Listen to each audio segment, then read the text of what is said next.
Kasus tewasnya Satpam dengan tangan terborgol di Waduk Jatiluhur, Purwakarta, Jawa Barat hingga kini masih belum terungkap. Istri korban berharap polisi segera menangkap para pelaku.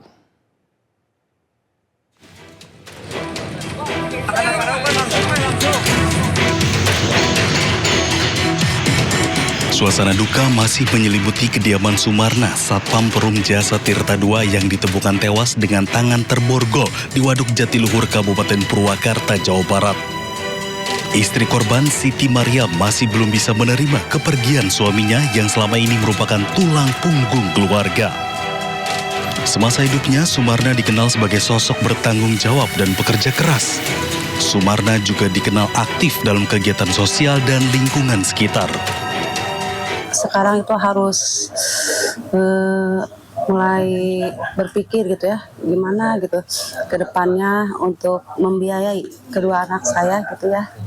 Mungkin saya harus bekerja mungkin ya, karena kan sudah tidak ada yang membiayai lagi. Dia orangnya baik, sangat bertanggung jawab sama keluarga. Orangnya bersosialisasi juga di masyarakat ya. Kebetulan kan sebagai satpam kan almarhum juga sebagai limas ya, dan dulunya di desa gitu. Baik, pekerja keras gitu, alhamdulillah. Sementara paman korban menilai kondisi kematian Sumarna janggal. Pasalnya borgol yang dibuat untuk mengikat korban merupakan perlengkapan kerja saat bertugas. Dalam keadaan tangan terborgol, borgol yang dia bawa sendiri, kan dia sebagai petugas security kan bawa borgol kan. Nah, cuman kuncinya ada di satu, kok masa dia bisa borgol sendiri. Hanya kalau memang betul adanya sebuah kriminal, ya diuruslah dengan tindak supaya istilahnya hal-hal seperti ini tidak terjadi lagi. Dalam keadaan berduka, pihak keluarga menyerahkan sepenuhnya kasus ini ke pihak kepolisian, berharap para pelaku segera tertangkap. Dari Purwakarta, Jawa Barat, Irwan, iNews melaporkan. Hampir sepekan pasca ditemukannya Satpam PJT 2 Sumarna tewas dengan kondisi tangan terbogor di Waduk Jatiluhur, Purwakarta, Jawa Barat. Polisi belum berhasil mengungkap pelaku pembunuhannya. Minimnya saksi serta tidak adanya rekaman CCTV di lokasi kejadian menjadi kendala utama dalam proses penyelidikan.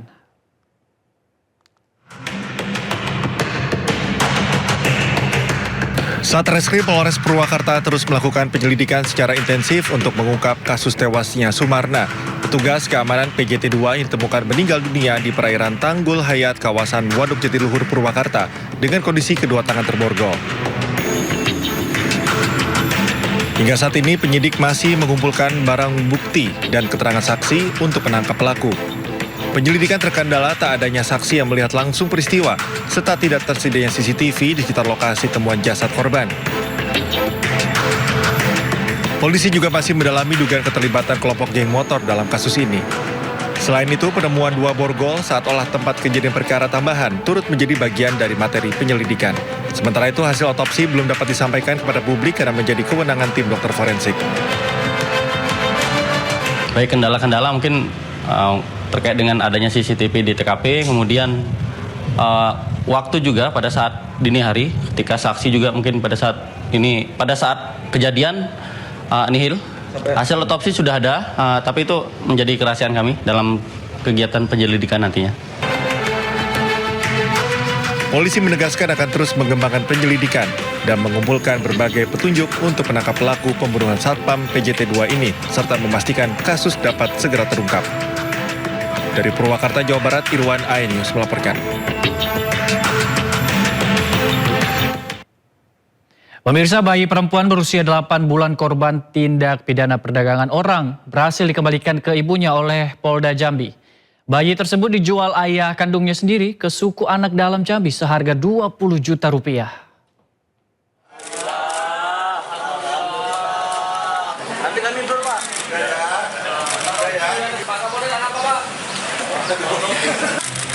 Seorang ibu tak kuasa menahan haru saat bertemu buah hatinya yang masih berusia 8 bulan, usai menjadi korban tindak pidana perdagangan orang. Korban sebelumnya sempat dijual ayah kandungnya ke suku anak dalam Jambi seharga 20 juta rupiah. Pertemuan bayi korban TPPO dan ibunya ini berhasil dilakukan usai mediasi pihak polisi dan pemerintah Kabupaten Batanghari dengan perwakilan warga suku anak dalam yang membeli korban dari ayahnya beberapa waktu lalu. Sementara untuk proses penyelidikan, Polda Jambi sudah memeriksa 8 orang saksi. Motif penjualan korban diduga dilakukan ayah kandungnya karena tidak harmonisan rumah tangga. Diawali dari peristiwa yang biasa sebenarnya dalam keluarga, suami istri komunikasi yang kurang baik gitu kira-kira. Konflik rumah tangga tadi itu telah terjadi dugaan penyerahan anak oleh ayah daripada si anak inisial G tadi, ya, kepada seseorang wanita dengan penerimaan uang 20 juta rupiah. Kasus ini mencuat setelah ibu kandung korban mendapat informasi dari rekannya bahwa sang buah hati dijual ke suku anak dalam. Korban sempat dievakuasi ke rumah aman oleh Pemkab Batanghari, namun kembali dibawa sekelompok orang.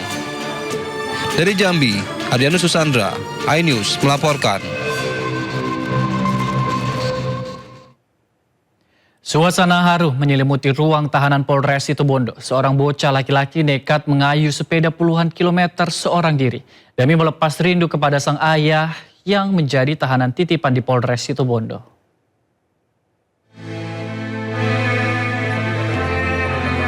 BG, bocah berusia 10 tahun ini mengayuh sepeda hingga puluhan kilometer demi memiliki satu tujuan, yakni bertemu dan memeluk sang ayah yang berada di balik jeruji besi. Tangisnya pecah usai petugas menanyakan maksud kedatangannya. BG mengaku sangat merindukan ayahnya. Petugas akhirnya mengizinkan BG bertemu dengan ayahnya. Petugas juga memberikan semangat untuk terus mendoakan sang ayah agar persoalan hukum yang dihadapi segera selesai. Momen yang paling mengharukan terjadi saat pintu ruang tahanan dibuka. Dari balik jeruji besi, sang ayah telah menunggu.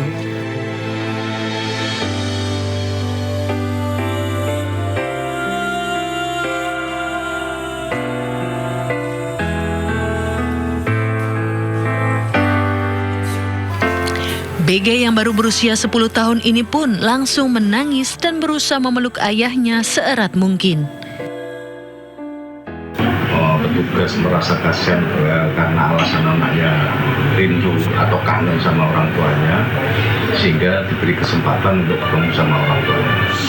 Dan ayahnya atau bapaknya ini dilakukan penahanan karena diduga melakukan kekerasan fisik atau penganiayaan terhadap seseorang. Sebelum meninggalkan Polres Situbondo, petugas juga memberikan sejumlah makanan ringan dan uang saku kepada bocah tersebut. Dari Situbondo, Jawa Timur, Rizky Amirul Ahmad, iNews melaporkan. Sementara itu di kasus lain, Kementerian Kesehatan tidak menemukan adanya indikasi beban kerja berlebih atau overwork terhadap dokter magang berinisial SZM di RS Medika Cisalak, Depok, Jawa Barat.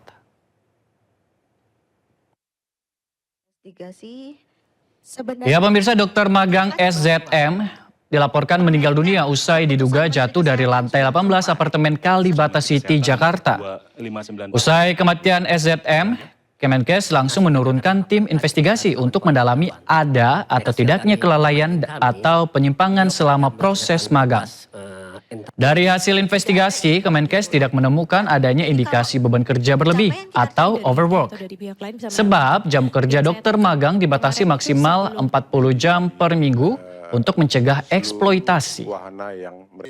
Kompas tadi menurut saya itu juga insya Allah akan dikerjakan oleh cita untuk berpulangnya sejawat dokter dalam masa pengabdian. DPRD Kabupaten Timur Tengah Utara Nusa Tenggara Timur memberhentikan sementara 3 anggota DPRD terkait kasus dugaan intimidasi terhadap almarhumah Dr. Ica. Kendati demikian, keluarga Dr. Ica menilai sanksi tersebut belum memenuhi rasa keadilan.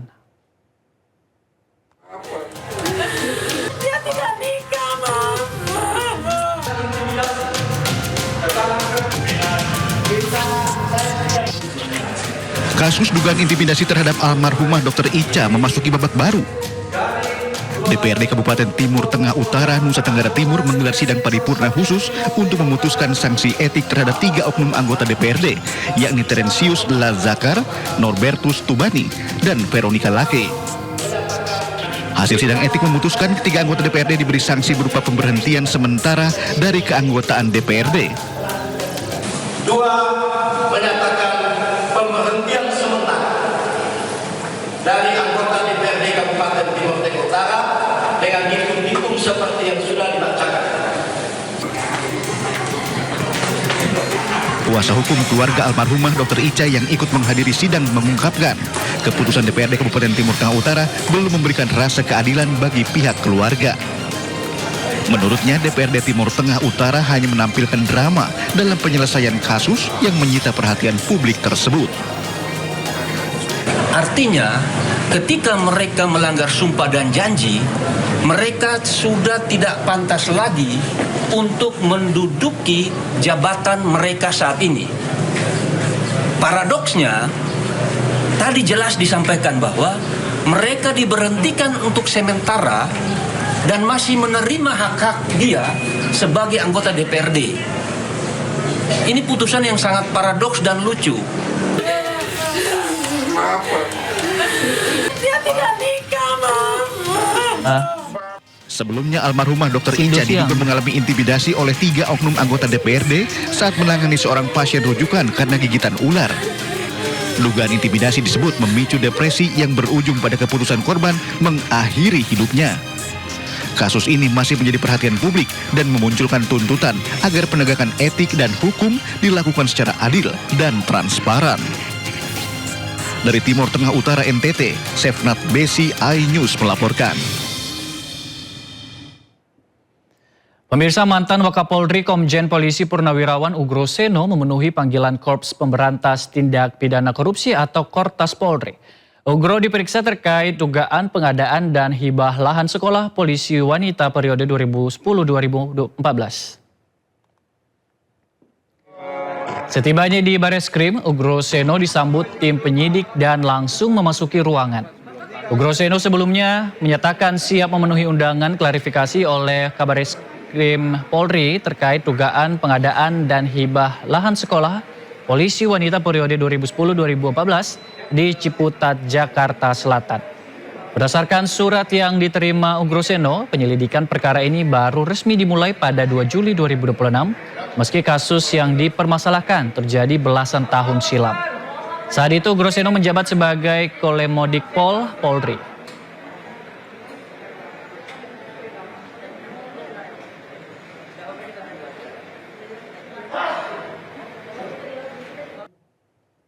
Dan untuk mengetahui pemeriksaan mantan Wakapolri Ugro Seno di Bareskrim, kita sudah terhubung dengan Stephen Patinama bersama juru kamera Eri Nugraha.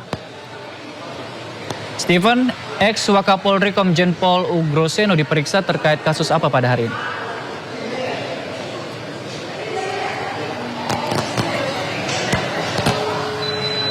Baik, selamat siang Ardi dan juga pemirsa. Untuk terkait persoalan yang memanggil mantan Wakapolri yaitu Komjen Polisi Ugro Seno hari ini, yaitu terkait adanya dugaan tindak pidana korupsi begitu berdasarkan laporan dari masyarakat pada perkara hibah lahan sekolah polisi wanita yang ada di Ciputat, Jakarta Selatan dan juga di Lembang. Untuk Komjen Pol Purnawirawan Ugro Seno sendiri memang telah hadir begitu di gedung Bareskrim tempat saya mengabarkan saat ini, tepatnya sekitar pukul 10 tadi dengan menggunakan semacam pakaian lengkap purnawirawan begitu ya Ardi, dan langsung memasuki ke gedung Bareskrim Polri. Namun sebelum memasuki gedung Bareskrim dan juga menemui penyidik dari Korps Tindak Pidana Korupsi maksud saya, atau Tipikor Polri, Ugro Seno sempat memberikan sedikit pernyataan mengenai kehadirannya pada hari ini, yaitu memenuhi undangan klarifikasi tentang adanya dugaan atau laporan dari masyarakat atau hibah lahan sekolah polisi wanita. Namun dirinya merasa heran karena apa yang ingin diklarifikasi ini adalah kejadian ataupun semacam kebijakan yang telah terjadi sekitar 15 tahun yang lalu atau di 2011, dan dirinya merasa ada sedikit kejanggalan dan dirinya di sini merasa adanya tindak kriminalisasi. Namun hal itu sempat dibantah oleh Kepala Korps Tipikor Polri yaitu Irjen Polisi Toto bahwa pemanggilan ini murni hanya untuk klarifikasi berdasarkan laporan masyarakat yang diterima oleh Korps Tipikor Mabes Polri dan sudah dilakukan sesuai aturan dan undang-undang yang berlaku. Untuk sampai saat ini memang sudah sekitar 1 jam begitu Komjen Pol Purnawirawan Ogroseno tengah berada di dalam ruang Korps Tindak Pidana Korupsi untuk memenuhi atau memberikan klarifikasi. Dan namun tadi sebelum memasuki ruangan juga Ogroseno sempat menyampaikan dirinya tidak membawa semacam berkas atau sedikit pun data karena dirinya sampai saat ini bingung apakah yang sedang diselidiki oleh Korps Pemberantasan Tindak Pidana Korupsi Polri, karena sampai saat ini dirinya tidak tahu apa yang dipermasalahkan dan apa yang terduga korupsi yang dilakukan saat dirinya menjabat sebagai Lemdiklat Polri saat itu. Ardi.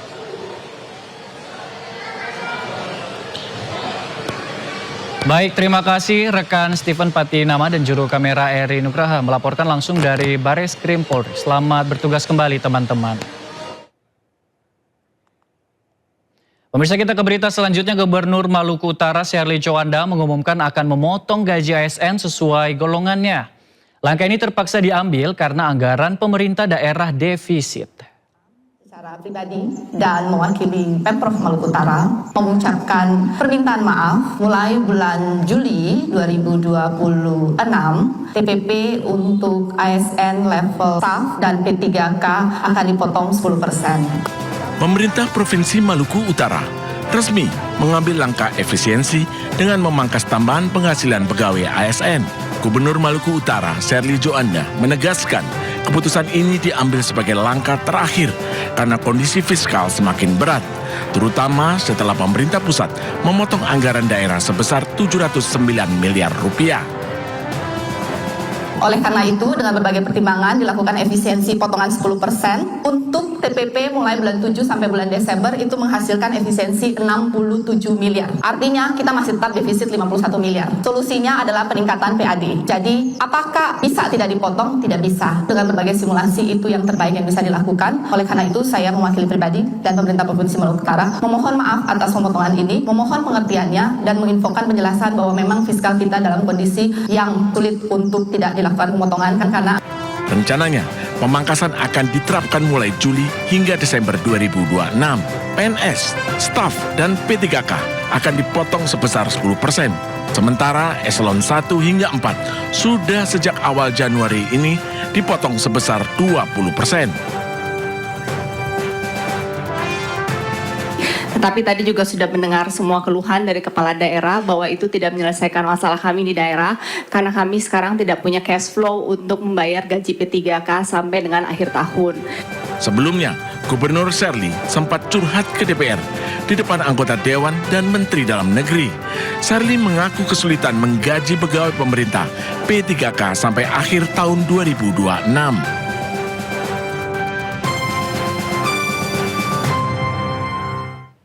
Anda kembali di Sindo Siang. Kebakaran hebat terjadi di Kota Manado, Sulawesi Utara. Peristiwa ini menyebabkan 10 rumah warga ludes terbakar.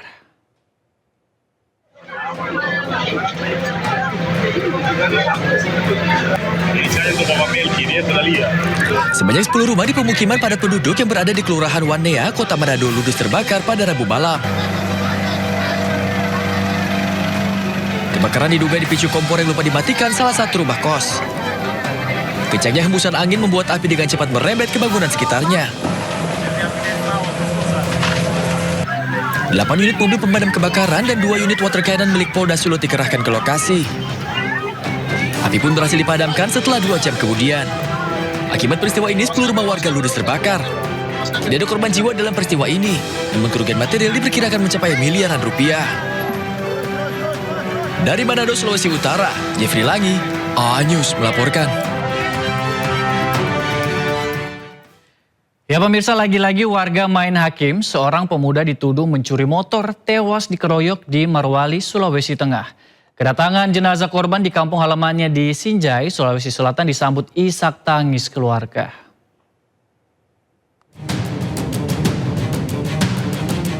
Setiawan Korban tewas dikeroyok massa di Kabupaten Morowali, Sulawesi Tengah lantaran diduga mencuri motor di halaman minimarket dipulangkan ke kampung halamannya di Sinjai Tengah, Kabupaten Sinjai. Saat jenazah tiba di kampung halamannya, disambut tangis haru keluarga. Keluarga tidak menduga kepergian korban ke Morowali berakhir tragis. Sebelumnya, dalam rekaman video amatir, korban berusaha menyelamatkan diri dan bersembunyi di dalam minimarket karena diduga mencuri motor. Namun massa yang terlanjur marah masuk ke dalam minimarket menarik korban keluar. Di depan swalayan, korban dikeroyok hingga babak belur, terluka parah dan harus dievakuasi ke puskesmas. Walau sempat mendapatkan penanganan medis, namun nyawa korban tidak dapat diselamatkan. Dari Kabupaten Sinjai, Sulawesi Selatan, Bulan Sri Indramaya, iNews melaporkan. Pemirsa, dijanjikan bekerja gaji tinggi sebagai buruh perkebunan kelapa sawit di Malaysia. 7 calon pekerja migran Indonesia asal Makassar, Sulawesi Selatan nyaris menjadi korban tindak pidana perdagangan orang.